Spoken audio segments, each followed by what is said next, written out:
Welcome back to the Demystify Sci podcast. I'm Michael Shilo. I'm Anastasia. Today we have Dr. Susan Blackmore on the show to discuss the enormous problem of consciousness, which we whittled down to the uniqueness of human experience. And we wandered through some interesting territory in getting there, including the object-concept dichotomy and we basically just got to cracking open the mimetic space, which is something that Dr. Blackmore has spoken about widely, and you should definitely check out her other talks. This is just somebody who spent a tremendous amount of time focused on trying to understand the strangenesses of human experience. And her career started because she had this mystical experience, which we talk about. And after her mystical experience, she decided that she was going to put all of her effort into demonstrating that parapsychology was legitimate, that people were actually having these crazy ESP, telekinesis, out-of-body experiences, all sorts of spooky things that people attribute a great amount of meaning to. And to her credit, she spent years working on this and was never able to find anything solid. And instead of leaning into it even more and continuing to work on it and, fudging the data the way that some people do, she kind of woke up one day and was like, it's possible that it's not real. Well, she leaned into psychology at that point, right? And especially neuropsych and the actual mechanics of what's happening to produce these experiences. And I think that this was a more satisfying approach in the end for her. And so by the time that she figured out what these experiences were on a physical level, she was left with this really perplexing question that nobody's really been able to answer to a satisfying degree, which is, what is this weird lived experience that we have that meditators are able to tap out of? And that's a pretty interesting question, because if you assume that your lived experience as a human is fundamental to you, you shouldn't be able to tap out of it. You shouldn't be able to go into a state where there's no time. You shouldn't be able to go into a state where you're able to lose your sense of touch. You lose your sensations, basically. And that's a question that plagues a lot of people, because it's like, what is this if you can just leave it through training? And I don't think that we answered that question, but I think that we really, I think we narrowed down the language that's necessary to attack that question. And so I do think that we've made some progress here in our investigation which has gone across many conversations now.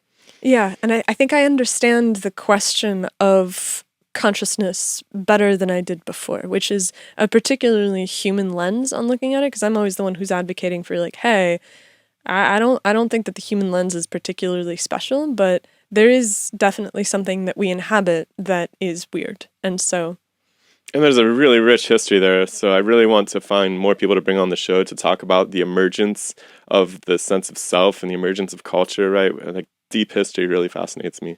So I think we'll be digging more into that in the future. And hopefully we'll have Dr. Blackmore back. So you can help us with that by telling your friends about the podcast, by spreading our name widely, because the quality of guests that we get and the amount of time they spend with us is directly correlated to the number of views that it gets. I know that I wish that it wasn't the case. I wish that I could just call people up and be like, hey, come on over, we'll have a chat. But it's like, they don't know us. It's the only thing people care about for whatever reason. There's no way around that. Look, important people don't have that much time. And they don't know us. They don't know us. I was going to say they don't know us from Adam, but it's like, the fact is that when you're really important and you have good ideas and a lot of people want your time, you want to be able to go to a place where you know that it's going to be worth the time that you spend on it. And so the numbers are a proxy for that, because they're basically a great filter for making sure that the person who's leading the interview is capable of having a conversation that is worth having. So share the podcast, please. Leave a comment, even if it's just like, I love it or I hate it or whatever. It all really helps with, the almighty algorithm. So if you've already done that, come to our Patreon. Yeah. Patreon.com/demystifysci. You can help us support the project by donating a couple dollars a month. Right now, most of the money is going towards just regular operations. And once we reach a point where It's like at a couple $1,000s a month, we're going to start thinking about what we can do next with it, which is either taking the show on the road, having live conversations. Eventually, when we really start to get a big audience, we want to be able to start funding projects that are working on the things that the audience wants to see more of. And so basically, by coming into the group now, you can help us direct where it goes in the future, because this is ultimately meant to be a very democratic project, and we want your help with it. And we freaking love our patrons too. We hang out every Sunday and chop it up about what's happening in the world in all of these spaces that we inhabit. So come on out. And in the meantime, enjoy the conversation. Tell us what you think. We'll see you next week. The scientific revolution starts now. Let us see in the dark.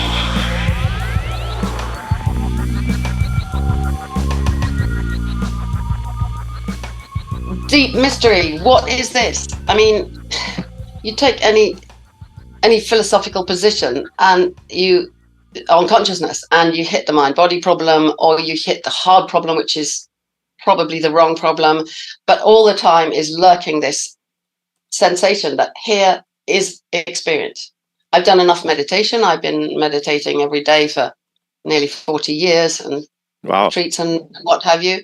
And so I practice that a lot. And first thing in the morning, you asked, well, I'll do my daily meditation, but always on my mind, a lot of the time on my mind is his experience. Over all these years, it's quite simple for this thing here to drop the sense that I'm in here and the world's out there, and it's just the world, which I've had in spontaneous mystical experiences as well. But how does this square with the science that is so brilliant at the moment? Neuroscience is fantastic. And so, we're still, if anyone tells you they've solved the hard problem, tell them, this is what I say in the big textbook my daughter and I do this huge textbook on consciousness. We've just completed work on the 4th edition. But it says in the very, very beginning, if you think that you've solved a hard problem, either you're a complete genius and this is wonderful and tell us about it, or you just haven't got the problem. And the problem is staring us in the face all the time. What is experience? Well, so when we talk to Mike Levin, his philosophy is that experience begins at the fundamental. There's an experience of an atom, there's an experience of a molecule, there's an experience of a cell. And then there's other people who believe that experience is something that sums from a larger, more complex organism. Where do you fall on that? Well, I don't know in enough detail his particular brand of panpsychism. But panpsychism is very popular at the moment. Lots of people have different versions of it. I think the versions that say there's that an atom or a molecule is conscious, I can't make much sense out of. It hits the combination problem. So how do all the molecules combine together to make us? Why does that seem like I'm conscious? But if you take other kinds of panpsychism, they hit other brick walls. I'm attracted to panpsychism myself in my when I'm just sitting thinking, trying to, well, as you said, what's bothering me and so on, because of starting at the completely different end, starting at the end of brains. When you look into what's going on in the neuroscience, there's an awful lot of looking for the neural correlates of consciousness, which implies that, or the neural correlates of consciousness itself, not the neural correlates of thinking this or imagining that or making this action, but of consciousness. This implies a kind of dualism, and dualism, as far as I'm concerned, and most people are, dualism just simply doesn't work because you can't see how the mind and matter would communicate. So it doesn't work. So that I believe that whole attempt is is doomed to failure. Is finding amazing things about the neural correlates of imagination and thinking and everything else, but not telling us about consciousness in the way that it's hopeful. The major theories of consciousness at the moment, global workspace theory, integrated information theory, higher order thought theory, they're all kind of hidden versions of dualism in there that consciousness sort of arises. And the hard problem is framed this way. The hard problem, according to Dave Chalmers, is the problem of how subjective experience arises from objective activity in the brain. So we've got all these lurking problems. And how do we get out of those? Well, one way that I play with in my mind, but I'm not promoting this particularly, but you mentioned panpsychism, is to think that, well, actually all representations are something it's like to be. So what is it like to be me? Well, because I'm a human being who thinks in my less meditative modes that I'm in here looking out through my eyes, that is a representation of a self that doesn't really exist.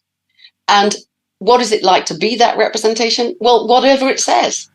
I'm Sue Blackmore. I'm sitting here at my desk. This is me. This is, there's the trees outside and the field over there, and, whatever it is.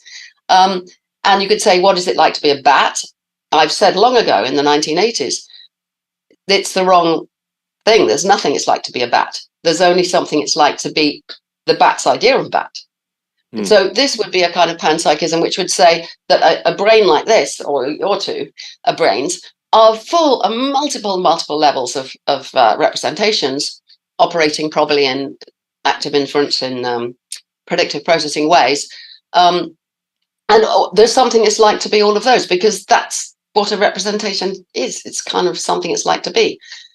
I haven't seen this kind of idea anywhere else, and I'm not proposing it as a fully worked out idea at all. I'm just kind of trying to answer your question about where we go from the molecules being conscious, which I don't think means anything.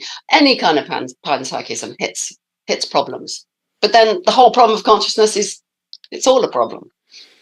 I guess it really comes down to how you define consciousness, because I think what Mike's saying with the atoms...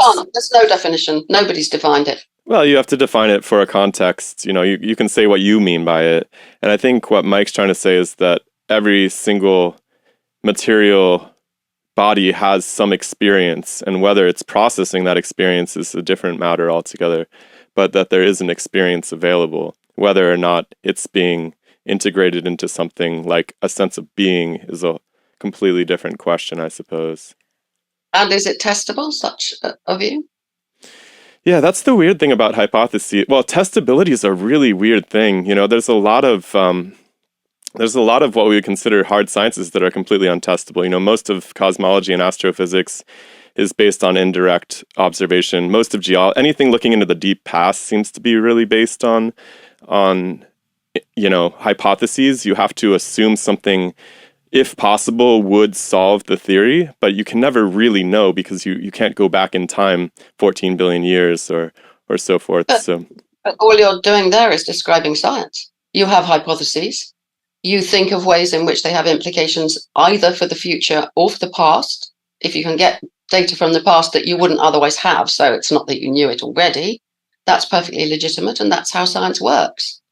I'm not sure what you're saying. I mean, I'm just saying it's not always testable. That's the tragedy, right? We have this idea that in an idealized science, you would be able to run an experiment to control the variables and decide whether the hypothesis was correct or not, but there may be limits to observation.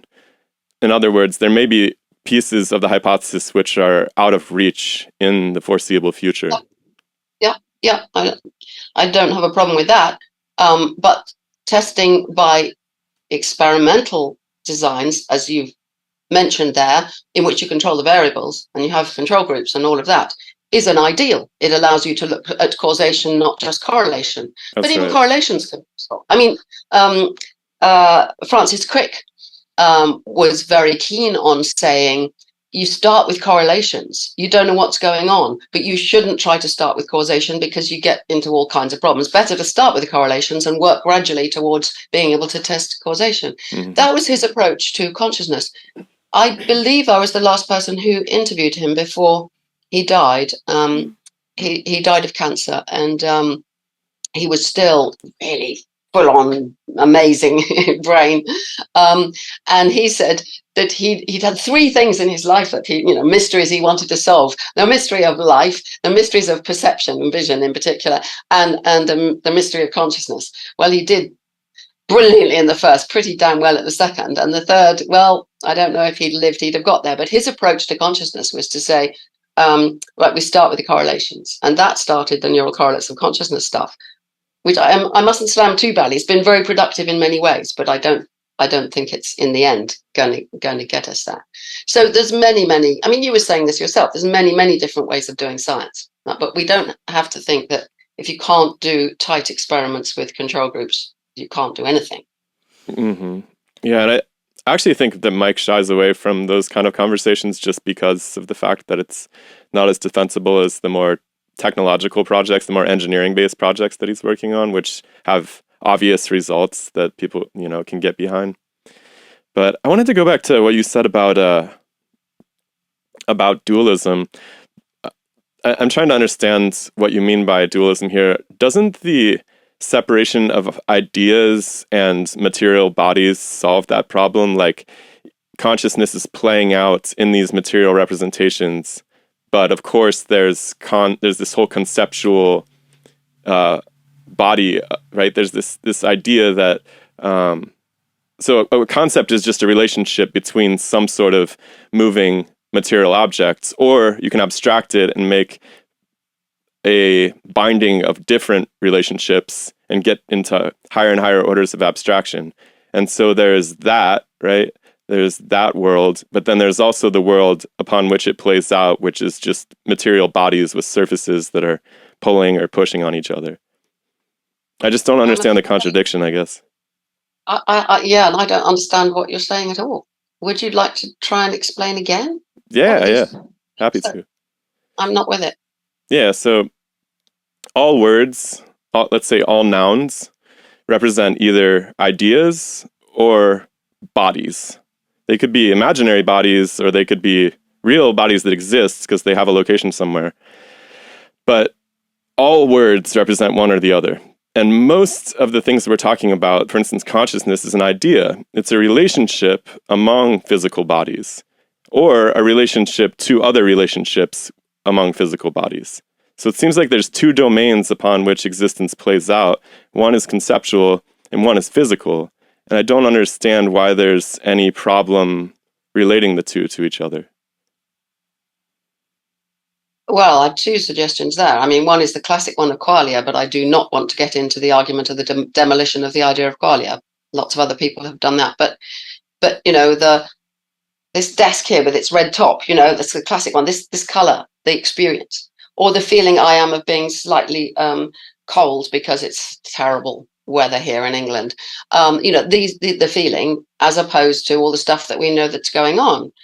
But another one to say is, well, what about states of what might be called pure consciousness, or just ordinary states without self? When people will say, many people who practice meditation or from taking psychedelic drugs, for example, there are states of consciousness without concepts, without a concept of myself who is conscious, without experiences, without an experiencer. So that doesn't fit with what you were saying about concept. But you agree that it's playing out in some physical system, right? I mean, there are no, well, I do not. Well, no, if you were to shoot yourself in the head in the middle of one of those, you would stop having the experience, right? I would. So it's somehow bound to that physical.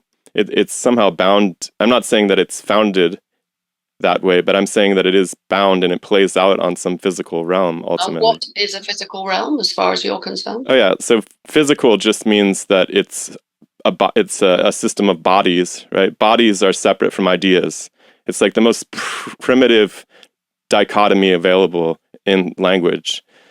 Bodies have surfaces. They have inward extension. So a body is obvious as a material object, right? And so there is that physical level upon which the conscious experience is playing out. Because go ahead. I think that the problem of consciousness goes a lot deeper than this. I think that the problem of consciousness is intimately related to the problem of what exists at all, what existence is. And I don't think we're going to get anywhere until we are talking about things at that kind of level, which many people are. What is the physical world? Physics gets itself into a right old tangle, doesn't it? With the contradictions between relativity and quantum mechanics. There's something wrong there. Well, they're very confused about the difference between bodies and ideas there, right? They're treating mathematical objects as if they're physical bodies, and it leads to all sorts of craziness. But if you just really divide the world, if you forget about the discipline of physics for a second and just divide the world into the things that are bodies and the things that are ideas, then you see that the ideas are playing out within the physical bodies. Then? What's a cloud? What's an ocean? Well, they're ideas. Well, there's also stuff out there in the sky, isn't there? I mean, you can make all these distinctions if you like, but it doesn't seem to help me to think about anything. That particular distinction, it's a valid distinction, but it doesn't help with the problem of experience to me. And I'm at the moment looking at this weird blue thing, these stripes. It's very, very distracting. There's something behind you like this, and I can't help being drawn to these weird blue wiggly things. That's it. Their full writ is the mind-body problem. I don't see that your distinction is that. Anyway, I don't want to really argue endlessly about your distinction without having really studied it more carefully. But I don't think it's an argument, really. I'm just trying to understand I think that Shilo comes at the world from a very straightforward and direct perspective. I think that the conversation here is more that Shilo's like, look, based off of the conversations that we've had with people who have criticisms of both quantum mechanics and relativity, it seems like there is another possible interpretation of physics that isn't spooky or weird, which is that, the Einstein's Gedanken experiments and quantum spookiness really comes down to a fundamental misconception of what underlies physical reality. Because you have people that get down to the very basics of it, and they're like, what you have there is a quantum field, and the field is made out of a changing set of vectors, and that's what reality is. And what they're really saying is that reality is a mathematical equation that can be measured. And then when you ask them, well, what is creating the measurement? They're like, nothing is creating the measurement. The measurement is the fundamental.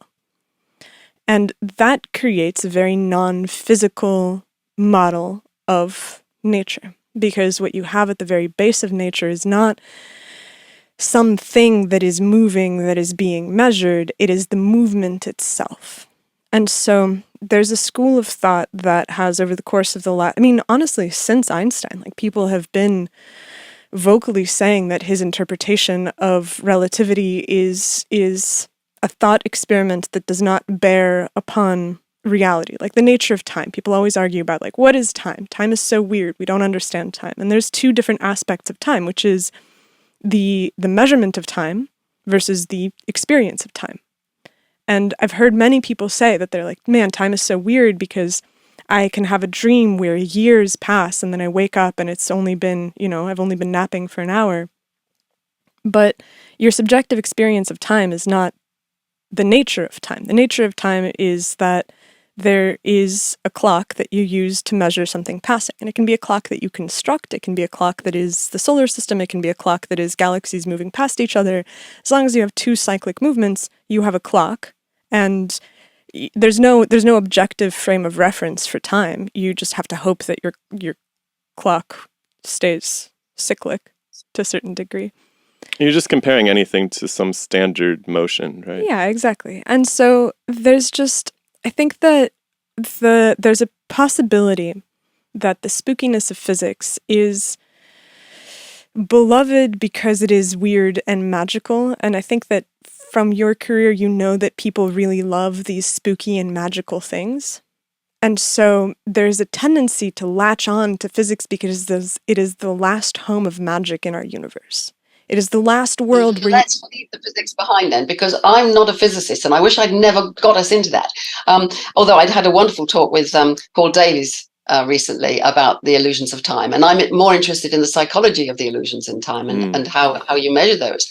And again, referring to meditation experience, it's quite common for people to get into an experience where time simply doesn't mean anything anymore. That time has become transparent. It's not time in the normal sense at all. That can also happen in spontaneous mystical experiences, where people drop into some kind of state in which time has no meaning. This has happened to me many times. Although when I say me, of course, there's not quite a me there when that happens, and the memory of it is slightly weird. But it's clear enough memory that that time has no meaning anymore. But as I say, I'm not a physicist. I'm a psychologist. I'm interested in the psychology and to some extent the philosophy, although I'm not a philosopher. And so I think that is where the interesting thing lies, because there is, so if we can assume for the sake, within the boundaries of this conversation, that there is some physical basement. Like, let's say that at the bottom of all of the quantum stuff, there's actually a physical explanation for information. But, again, I'm not a mathematician or an information theorist, but that's what I think we're going to come down to in the end. And what is the substrate of that information? Well, you get into the ground of being and other kind of mystical concepts. But I feel that we can't get anywhere with that. So let me pick up a different thread then about the spookiness. I mean, you mentioned my career. Well, that's a lot of that, such as it is. I don't like the word career because I never set out to have a career. I just set out, having had the most extraordinary and mystical out-of-body experience. I set out to prove to the world that all my lecturers at Oxford and professors and people were all wrong. They've got this closed-minded. They're so closed-minded, and I'm going to prove to the world that there's telepathy and clairvoyance and precognition and all of these things. What was that out-of-body experience? You can't just walk by that. I want to hear about what was that out-of-body experience that you had. Oh, I've talked about it so many times. People will be really bored, but I could give you a very, very short version, and people can find the long versions in many places online if they should want to. I was 19, my first term at university. I was sleep deprived, burning the candle at both ends. Had a Ouija board session because I was running the Psychic Research Society for no very good reason. I just met the guy who ran it and he said, come and run it with me. And I thought, oh, I fancy him. Yeah, all right. And we had this Ouija board session one night, and I'd promised to go back to a friend's room afterwards and have a smoke. And so we did. And I was sat on the floor listening to, I don't know, Grateful Dead or Pink Floyd or something like that. We're talking 1970 now. And I started going down a tunnel, and it was a tunnel of trees, and it was really, really intensely vivid. And I seemed to be, the room kind of disappeared, and I was in this tunnel. The term near-death experience had not been invented by then, and there was no way I could have heard about tunnels and lights and all of that. I had heard about astral projection. Anyway, so I went down the tunnel to the light. My friend kept talking to me, what can you do now? What can you see now? And I was on the ceiling for a while, and then I went off traveling. I mean, the whole thing lasted 2.5 hours. I seemed to travel all over the world. Anyone who has such an experience will tell you it seems more real than real. It seems more vivid than anything in ordinary life. And there are reasons I can come to. I think we understand why, but I didn't then. And then I decided I had to come back. And I managed to get back in my body once and sort of look out and think, oh, that's okay. And I went away again. And then when I finally tried to come back, which must have been about 2 hours in, I guess. I mean, this is really very long, detailed, complex experience, which I wrote down 2 days later as soon as I was well enough to write something. And I got back in my body, but I was too small. And I got smaller and smaller. I didn't fit. And I kept saying to myself, now I would interpret this as I'm telling myself to get back into the illusory self, because I believe the self is an illusion. It's a construction of something that doesn't really exist. So I was kind of talking to myself without knowing what I was doing. You've got to go back in the head and look out through the eyes. And when I tried to do that, I'd, like, as it were, feel I'd popped out of the eyes and gone over wherever I was looking. And it was really, really hard. So I tried to get back in, and I got smaller and smaller and smaller, and I got really terrified. And then I thought, I've got to get bigger. So I got bigger and bigger. And I just expanded into oneness with the universe. That's one of the experiences I've had where time and space simply have no meaning anymore, even though there's this amazingly alert sense of stuff happening. Here it is. It's not a sense of me. It's just, there's everything. And then I had a kind of sense that even then there was something more, but I couldn't do any more, and I kind of came back. Now, I can totally understand why, as a 19-year-old student who's just done, A levels in physics, chemistry, and biology, or whatever, and not knowing, only just beginning psychology. And in those days, there was no neuroscience really. There was nothing to help me understand this. So I did my best to try to understand it, and I wrote my first book, which was Beyond the Body. That wasn't until 1982, but I tried to understand it in kind of normal terms. What on earth was going on, and I couldn't. And all I could think was that my soul or my astral body must have left and gone to the astral planes, and I had all these amazing ideas. And so I decided to do a PhD, which I eventually managed to do in parapsychology. And then, anyway, that's basically the experience. And as briefly as I can manage it. And I think that from what I've read, you came away from all those years of research being kind of frustrated with not being able to show that there was a phenomenon that could be experimentally determined. I think frustration is the wrong word. I did, for many, many years, I did experiments, basic lab experiments on telepathy, clairvoyance, precognition, and so on, psychokinesis. I did a lot of other things, table tipping as the mediums and spiritualists did. I went to spiritualist churches and got messages. I slept in lots of haunted houses.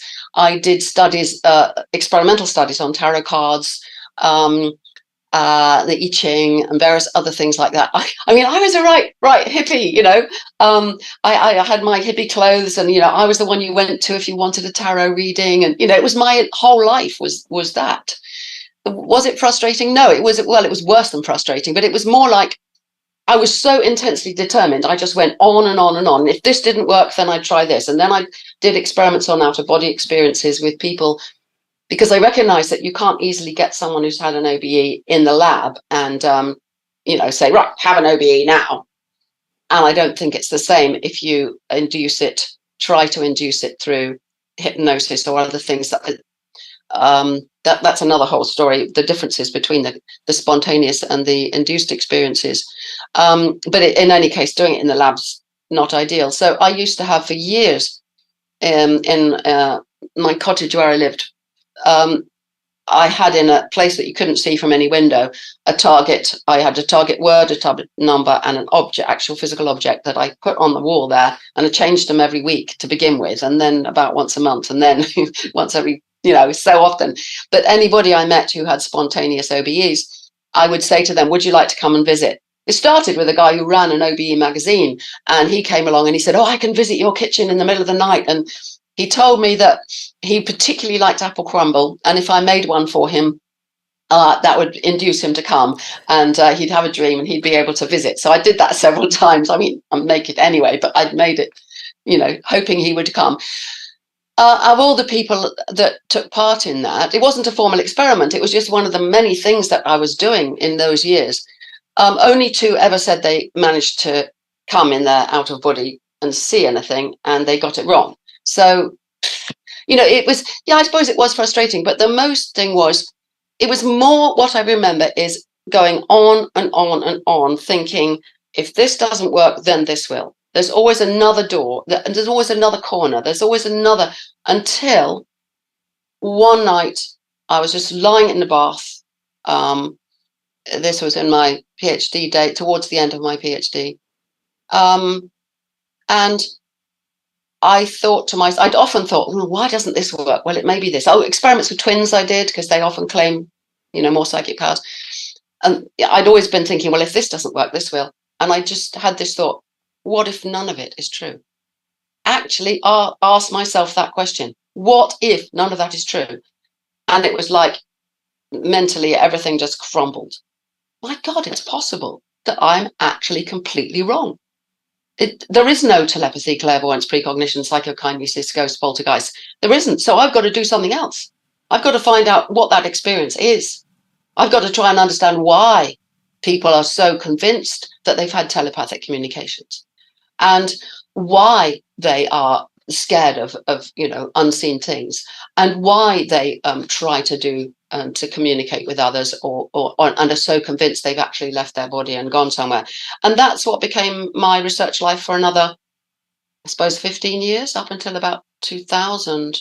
I was sort of still doing stuff like that. Do you feel like you answered those questions? Yeah, yes, well, not fully, but yes. I mean, I did quite a lot of research on probability. So one hypothesis is that, it's very common for people to think of somebody and then they ring or they turn up or something like that, and or to dream of somebody who's died, and then the next day you discover they died, and the story is always was, I dreamt it at 3 a.m, and then it's exactly that time they died. But usually they don't, there's no record of when they dreamt it. Obviously, they woke up in the morning and they actually never contacted the hospital to discover what time it was. It's just the stories always get better. But my underlying hypothesis was that people who, that it depends on probability judgments. And somebody that I knew did a calculation of, if you assume how many people there are in Britain and how many die every night and so on, and how many people dream of a named person dying one night within 12 hours either way, it came out that something like 27 people a year in Britain would have that experience of dreaming with somebody die, and they die within that period. Which, of course, if it happened to you, you would be totally convinced, wouldn't you? That was my dream. I dreamt of him, and then he did. You really would be. So my hypothesis was that the better people are at judging probabilities, the less they will fall for these kind of things. And so the experiments did show that. And there have been other people who have done work on probability judgment since then. And then as far as OBEs are concerned, I did simple experiments showing that people who dream more in a bird's eye view are more likely to have out-of-body experiences, because I was hypothesizing about how your body schema, which is what we know now. I mean, we know how out-of-body experiences happen now. There's no mystery. It's all to do with the body schema, which is constructed in the temporoparietal junction, falling apart. I didn't know that then, but I was working with that sort of idea, that the brain is always trying to get you back to reality, back to communication with the sensory input, which in typical OBE has been disrupted. Either you're near death, or you, as I was, deeply sleep deprived and, smoking a little bit of joint. And so I worked on that and other experiments on who has OBEs and under what circumstances and so on. So there were plenty of things that I did in those days. Alongside that, I did a few more experiments looking for paranormal phenomena, but again, never finding them. And in the end, this is all about, for me, it's so exciting to actually understand now how out-of-body experiences work and why they come about in the circumstances they do. It's so exciting compared with the completely the tempting but completely vacuous idea that there's this other world, and there's astral projection, and your astral body goes. Then there's the 7 layers, the astral body and the etheric body, and all the other layers of them, and all this stuff invented from people's experiences and from ancient religions tracked together. It doesn't get you anywhere, and it leads you to believe things that simply aren't true. So I do understand why people think it's much more exciting if it's all spooky and weird, but really it isn't. I think real science is much more exciting. I mean, I think that's debatable, because I obviously agree with that, because I think that understanding mechanism and being able to put things in order is what I'm after. But I think a lot of people crave to live in a magical universe. Like, I had this thought the other day of what it was like as a child to read fantasy books or sci-fi books and having the feeling of what was possible, that went beyond the drudgery of life, that went beyond the minutia of, being a kid growing up in the suburbs, having to go to school and do books and things like that. And so I think that it's the rationalist view of the world, where everything can be explained with mechanism, is just kind of unsatisfying in a spiritual sense. And I think that that's no reason for rejecting it. I mean, if it's not true, of course. But I how think are the what spiritual experiences not true? That's what I'm having a hard time with. I feel like the fact that they happen makes them true to Well, some. hold on. I think Oh, for goodness sake. I mean, there's nothing in what I've said that would imply they don't happen. Of course they happen. They happen to something somewhere between 10 and 20% of people have had an out-of-body experience. Now, I must say this. An out-of-body experience is defined as an experience in which you seem to perceive the world from a location outside your physical body. Unlike consciousness, we do have a definition. And so if you have that experience of it seeming, and it's seeming real, that's an out-of-body experience. Now, how wonderful it is to be able to have that experience yourself. And if you practice and you do certain things, you're more likely to have them. You talked about a spiritual sense. Well, here we get into a very interesting thing, because some spiritual traditions would say, yes, something has left the body and so on. Others, I think, which are more appeal to me, are if you do these practices of meditation and mindfulness and so on, you are more likely to have these experiences, but they're not important. Like Zen would say, I mean, my training is in Chan, which is the Chinese precursor to Zen, but very similar to Zen. A lot of these things there are said to be there just distractions. The real job is being present, is seeing through the illusion of self, seeing through the illusion of separation of me from everything else, me from everyone else. But what if the experience allows you to see? Right, but don't you think that if the experience allows you to see that revelation, that it's valuable? It can do, but for a lot of people, they then, if they have an out of body experience, very often they then are convinced that they did go somewhere, that they did see something when they got there, that this means that they have a spirit or a soul, that it's going to live after death. And this is a big and live question because of all the work on NDEs, where many of the people, and there aren't that many, but of the few really good people who are working on NDEs, are convinced that they prove life after death. It's a really important question for everybody, really. Is death the end? Well, as far as I'm concerned, I think it is. The illusions go away along with the body dissolving. But that doesn't mean that these kind of spiritually related experiences are invalid. I think they're better used as part of your spiritual path or your development of your insight into your own mind, into the nature of mind, than to think in the kind of old-fashioned way, oh, yeah, this proves my spirit is left, and the traditional view. Yeah, it's kind of sad how superstition intrudes upon the real value of some of these ancient teachings. You know, when you started off and we were talking about panpsychism, I was struck by how strange it is that humans are coming back around to panpsychism, because it used to be the most popular way of looking at the universe, actually. The entire societies were built upon panpsychist revelations, essentially. And if I look at, I've got a row of plants there on the windowsill. And the more we learn about plant psychology, if you like, I remember going to a lecture about 20 years ago. It was called The Cognitive Abilities of Plants. And I was like, what?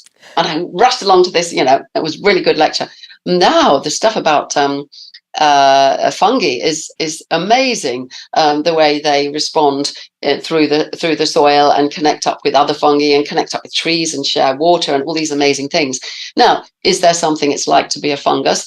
Well, a fungus will not have an illusion of self. So it cannot be conscious in the way we are, which is utterly distorted, if not entirely constructed, by our false view of what it is to be a self. But does that mean there isn't anything it's like to be it? These are deep and interesting questions, and become more interesting again through doing the science. So going back to what you just said there, of course, sensitive people through the ages will have realized that living things are connecting with their environment, connecting with other living things, and talk about them as though they are, like us, in some sense aware. They don't have the sophisticated kind of language that we have now, but that's a very natural human way to feel. And I think now the science is helping us to see why it is a natural way to feel. But it's not because they've got some spooky special thing called consciousness joined on. It's what life does.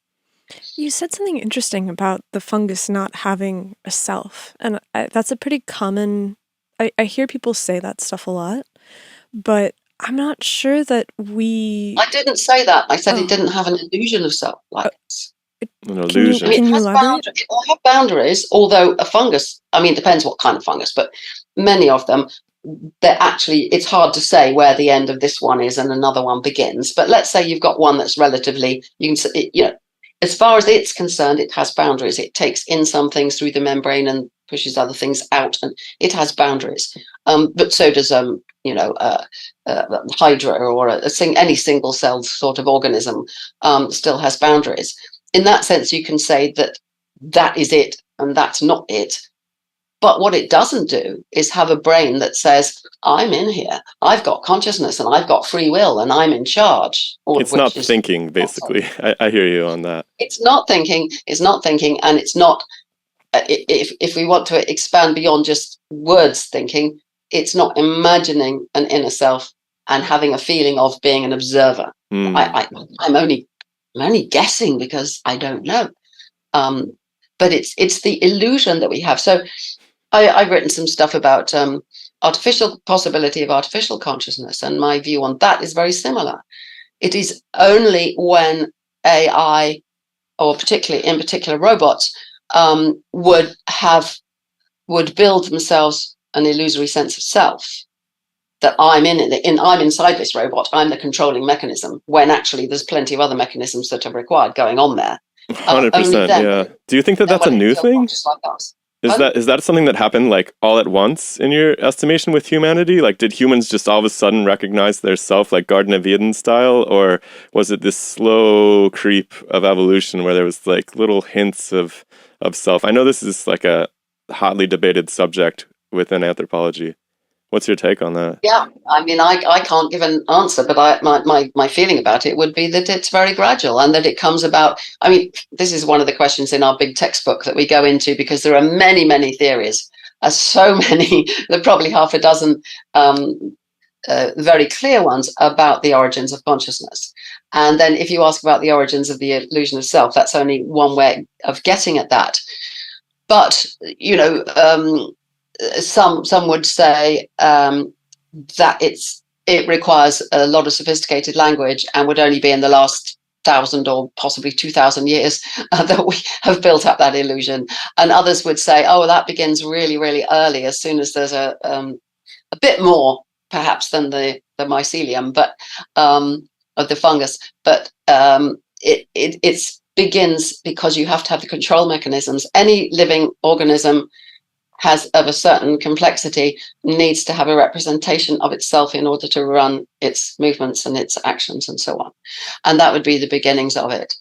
But I think possibly it's only with language that it takes on the force that it has now. Like the illusionary side, the ability to actually other yourself and put yourself out in your mind's eye and look at it and be like, oh, that's me. I could do better, or I could do worse, or whatever it is. Yeah, all that. Yeah. And then tie yourself to the emotions. I am feeling this. Not this is a body with the heart beating and stuff, but I'm feeling angry or whatever it might be. And I'm different from you. You're in there and you've got another mind. And it gets to the problem of other minds. And you've got a mind like mine, but I can never find out what it's like. All those things come gradually. Yeah, I'm sure you've read Julian Jaynes, who's one of these people who... Well, I was thinking of him when I said, some people would say that it comes, with a couple of thousand years or so, because he said there's no sense of consciousness in the Iliad. There's no word for consciousness in the Iliad. Many people have argued with that view, but I love it. I love his book. It's a great book. Yeah, it's kind of interesting, just in case people haven't heard it, just that, like, the idea that people's sense of self was originally treated as a god. Like, the voice in their head was somebody telling them to do stuff. And then at some point, very recently, people woke up to it. And we've had one of his grad students on the show. It's really fascinating. But yeah, and then there's other people who are like, no, that as soon as art appears on Earth, right, like 50,000, 70,000 BC, then people are... maybe not, maybe. What do you think? I look at something like the bowerbird, right, which constructs these elaborate, beautiful nests for the sake of reproduction. And I'm like, that is what we're talking about in a bird. And I feel like there's not enough evidence to be able to say that the fungus doesn't have an illusion of self. I understand that it simplifies things, and I understand that it's a different illusion How of could self. it?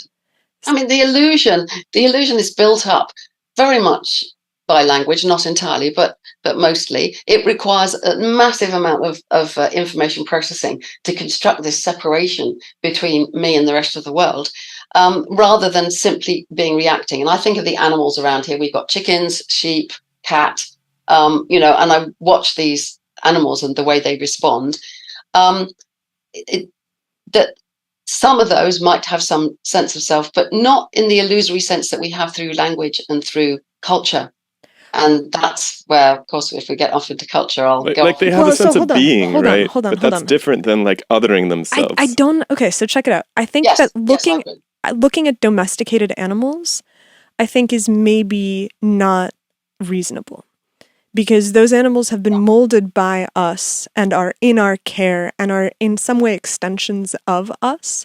And so what they've done is they've offloaded the cognitive processing to their handlers. Yeah. And so I'm always trying to teach Mingus, our cat, about herself too. I'm always putting her in front of the mirror and being like, "That's you, little guy." Like, so it's totally unfair. And what happens when you do that? I think she started to spend time looking in the mirror. I mean, honestly, that's happened. I've tried this with cats as well. I've got a lovely photo that my husband took of one of our cats when he was quite young, and he's literally putting his paw up on the mirror, like this. But very quickly, and this is found in many experiments with cats, very quickly they, certainly ours did, they'll go around the back because they think there's somebody behind there, because they can't get that concept of your reflection, and they'll go around the back and then they very quickly get bored. Mm-hmm. Whereas some birds and some other primates will kind of get the idea. Charles Darwin was the first to do an experiment with orangutans. Mm. And it wasn't a formal experiment, but he gave them a mirror and wrote a beautiful description of how they seemed to get the idea of a reflection, but they got really frustrated and they also went around the back and then came back and then they sort of scratched themselves and, whatever, and looked in it and, they were kind of getting the idea. And of course, there've been loads of experiments since then, but I love the idea that, one of my heroes, of course, Darwin, that he was doing that and thinking about those questions. Can these orangutans recognize themselves in the mirror? It almost... I just think that there's there's sort of this dark matter of animal awareness and animal consciousness that we don't have a tremendous amount of really good data on. Like there's people that will go and they'll study primates in their wild conditions, and so we have data on primates, but observing the social and conscious behavior of wild animals is very difficult. There's not a lot of funding for it. And so I'll go out into the world and I'll, like, for example, the other day I was trying to figure out funeral rites in animals. And you can find pop-sci articles about it where, crows seem to gather around a dead crow, elephants seem to mourn, but there's not a ton of, peer-reviewed scientific literature on it. Yeah. And that to me is not because it's not there. That to me is a gap in our understanding and our knowledge because of the way that science works, because of the way that our landscapes are devoid of wild animals that we're coming up on a regular basis. It's not... But hang on, you started that by mentioning conscious behaviors. How do you know that a behavior is conscious, and what do you mean by that? Well, because if you have crows that gather for a funeral and they appear to be mourning and there's a rite that they're performing... Why does that have... Oh, we lost you.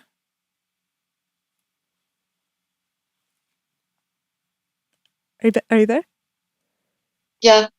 Something weird happened. I'm not sure what. It's all right. So you're saying, so what does that mean? What I said was, you mentioned, let's go back to this and you can edit it. Mm-hmm. You mentioned there conscious behavior. But what makes you say that, for example, funeral type behavior or burials or so on is conscious? How do you know? We can't measure consciousness. You can't ask them. Even if you could, they couldn't answer. So how can you divide conscious behavior from unconscious behavior? Well, because I would Because say in my that mind, there's no such distinction. There's no such thing. I mean, I should be clear about that. I would follow Dan Dennett's multiple draft theory. There's no fact of the matter about which processes in your brain are conscious or not. There is no fact of the matter about which behaviors or which thoughts or which anything you have are conscious or not. It's all a retrospective, after the fact attribution. It's all illusory. well, I I'm think an illusionist in the modern phrase about theories of consciousness. it might be illusory, but I think that what I'm trying to drive at is that it is an illusion like the one that we have, because a funeral rite in an animal, Right. to me, seems like a cognition of death, a cognition of the sacredness of the body, a cognition of ritual. And so if animals are doing this, then the distinction between us and the animal starts to become much more rarefied and indistinct. And then you can go back to something like funguses, and it's like, well, how do they process? And I'm like, there's some kind of fungus, the honey mushroom, that is, takes up the territory of like an entire state here in the Pacific Northwest. Yeah, I've heard about that one. Yeah. Right? And I'm like, no one is studying it. No one is looking to see what it's thinking about. That is a fungus that is controlling its environment, that is affecting its nature, that is the idea that it's not a goal-directed way, that it is actively making decisions that perpetuate the things that it wants, and it has a sense of itself versus the other. It just, to me, it seems like it's a claim that is insufficiently studied, and yet people say it with certainty. I absolutely agree with you. It should be studied more. But you're implying by all those, the last bit that you said, all those different things, you're implying that those tell us something about consciousness. Now, something can be goal-directed, which I think almost anyone would say has nothing to do with conscious. Many artificial systems are goal-directed. Of course they are. But, a single-celled, or even an organelle inside us is goal-directed. Mitochondrion or something like that. It has its job, it has its boundaries, what's itself and what isn't. I think I could say, of all of those examples that you gave there, what's that got to do with consciousness? If you have an underlying idea that consciousness is a kind of power, or that it's something that exists separate from all the processes that are going on, then what you said would make sense. I reject that, largely because of Dennett's work, which his 1991 book, Consciousness Explained, which some people just deride as Consciousness Explained Away, really goes into all these traps that it's so easy to fall into. And once you give up the idea that consciousness is some kind of extra thing, or it's some kind of power, or it does things, or it evolved for a reason, if you give all those up and actually look at what's going on, then all those things you've talked about, yeah, people should be examining them more, finding out how they work. I don't think that would tell us anything about consciousness. I think that it would tell us that it is more universal than look, if life is a state of matter that is organized by the universe the same way that a hurricane is organized by weather patterns and wind patterns and sea surface temperatures, then consciousness is something that must be at the most fundamental levels of life. Like the minute that you go from abiotic to biotic, you have consciousness. And the only thing that happens is that you progressively get more and more complex states of consciousness. But there's not a place where I think that people have a tendency of treating human consciousness as being distinct and special from the rest of, let's say, even the animal world. But I think that that's not really allowing us to inhabit the idea that this is just what life is. Like, life is consciousness, because that is what is necessary in order to be able to live and behave and have goals. And all living creatures have goals. And humans are just unique in the fact that we have a sufficiently complex system that we have built on the back of asking the question, what does it mean? How does it work? And that's our particular brand of consciousness. The dolphin has a complex brain that has an experience, that has, I guarantee you, has consciousness, has language, has relationships, and even has a sense of self. And yet it's not a philosopher that writes books, because that's the unique thing that humans do, but it's only as special as the dolphin or the whale or the ant or the bee or the tree. When you say this something has consciousness, which you just said, what do you mean? Is this consciousness something extra that's kind of suddenly comes into being or pops up somehow or another? What do you mean that it has? Because you're separating there, and it's a kind of a certain sort of dualism. You're separating the goal-directed whatever, and then it has consciousness. What are you meaning by that? If I might, I feel like there's just a confusion between consciousness as a sense of awareness, which all living beings possess, and consciousness as an other, the ability to other yourself, which requires abstract language, essentially, which seems to be a relatively modern instance, potentially even in the history of humanity itself. And it also seems like there's a learned aspect of that, which is really, really the mimetic aspect of that, which is really, really fascinating. And I know you've looked at some of that in your work too. But like, if you take the mirror thing, like me teaching my cat to see herself, right? Somebody at some point started teaching their children to understand themselves, right? They cultivated that experience. So then explain to me how this isn't fundamentally a question of what makes humans special. Well, that's a very interesting question. I don't think it should be. I think what makes humans special is, well, we'll come to memes. That's a subject for another time. But I think what made the difference between humans and every other species, with some little contradictions there, is imitation.